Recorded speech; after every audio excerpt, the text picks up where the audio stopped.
સ્વાગત છે મિત્રો તમારા જે વિડીયોમાં। તો વિક્રમ ઠાકોરની બે ધમાકેદાર ગુજરાતી ફિલ્મો જેમનું નામ છે એક હાલ ભેરું ગામડે અને બીજી છે ભાઈની બેની લાડકી।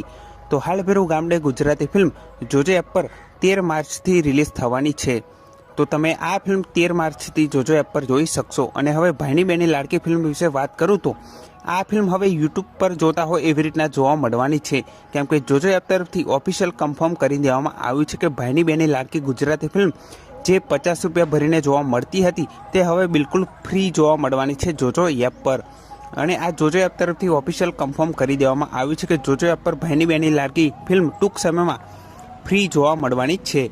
તો ભાઈની બેની લાડકી ફિલ્મ ક્યારથી ફ્રી જોવા મળશે જોજો એપ પર, તો તમને જણાવી દો કે જ્યારે હાલ ભેરું ગામડે ગુજરાતી ફિલ્મ જોજો એપ પર રિલીઝ થઈ જશે ત્યારે ભાઈની બેની લાડકી ફિલ્મ લગભગ જોજો એપ પર ફ્રી કરી દેવામાં આવશે। તો આ ફિલ્મને તમે જોવાનું ભૂલતા નહીં। અને હાલ ભેરું ગામડે ફિલ્મ હવે 1 રૂપિયામાં જોવા મળે છે કે પછી આ ફિલ્મ માટે વધારે પૈસા આપવાના રહે છે જોજો એપ પર, એ તો હવે જ્યારે આ ફિલ્મ રિલીઝ થશે ત્યારે જાણવા મળશે। પણ ભાઈની બેની લાડકી ફિલ્મ હવે જોજો એપ પર બિલકુલ ફ્રી જોવા મળવાની છે। તો આ ફિલ્મ જે પણ મિત્રોએ ના જોઈ હોય તે જોજો એપ પર હવે બિલકુલ ફ્રીમાં આ ફિલ્મ જોઈ શકશો। તો ભાઈની બેની લાડકી ફિલ્મ જોવાનું ભૂલતા નહીં। અને હાલ ભેરું ગામડે પણ 13 માર્ચથી જોજો એપ પર રિલીઝ થવા જઈ રહી છે, તો એ ફિલ્મને પણ જોવાનું ભૂલતા નહીં। તો આ વિડીયો ગમ્યો હોય તો વિડીયોને લાઇક કરી દેજો, ચેનલ પર ન હોય તો ચેનલને જરૂરથી સબસ્ક્રાઈબ કરી દેજો। તો ફરી મળીને આ વિડીયોમાં।